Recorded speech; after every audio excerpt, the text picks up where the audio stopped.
করতে সাহায্য করে। শোনো, এখানে কাউকে সাধু মনে বলাই বাহুল্য ওটা ছাড়া ওদের বেশ কষ্ট হচ্ছিল। খুবই বাজে অবস্থা। তোমরা এই বলটা নাওনি তো? কি বলো? আমরা ঘুমিয়েই কাটিয়েছি। তোমাদের কাছে বাস্কেটবল আছে? না, বলটা কি তোমাদের কাছে? না, আমার কাছে নেই। তবে কার কাছে আছে? এবার জেভিয়ার আরামে বসে সবকটা দলকে ভাঙতে দেখতে পারবে, যেহেতু সে একাই জানতো ওটা কোথায় আছে। অন্তত সেটাই ভেবেছিল।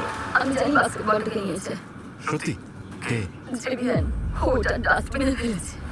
সে ঘুণাক্ষরেও বুঝতে পারেনি যে অটাম পুরো সময়টা ওখানেই ছিল আর পুরো ঘটনাটা ও লক্ষ্য করছিল। এটা তো ভীষণ ভীষণ বোকা। ও তোমাদের রোজ এটা নিয়ে খেলতে থাকে। এই বাস্কেটবল খেলাটাই আমাদের একমাত্র বিনোদনের উপায় তুমি ছিল। কি ওদেরকে গিয়ে আমি খবর ওখানে গিয়ে ওদের বলছি, বলও গেছে, ডাস্টবিনও গেছে, জেভিয়ারই ওটা ফেলেছে। ও এখন কোথায়? এই যে এদিকে এসো।